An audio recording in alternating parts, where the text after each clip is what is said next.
Kam domāti fotoalbumi? Fotoalbumi ir domāti priekš atmiņu uzglabāšanas. Šeit ir bildes par manas mammas bērnudārzu, kā viņa gāja bērnudārzā. Bet šeit jau ir viena bilde, kurā viņa gāja jau skolā. Kad viņa gāja skolā. Šeit ir svētki, bet nebija kā mūsējie, jo viņiem bija viss kaut kas atšķirīgs un dažādāki svētki, savādāki.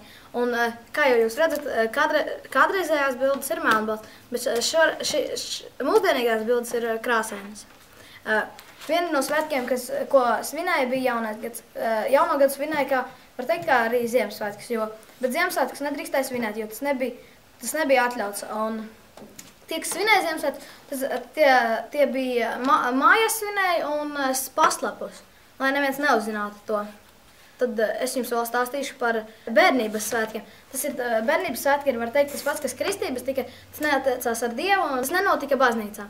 Fotogrāfijas palīdz atcerēties kādreizējās cilvēku atmiņas, kas kādreiz notika, un palīdz arī atcerēties, kas nesen kā noticis, kas ir nofotografēts.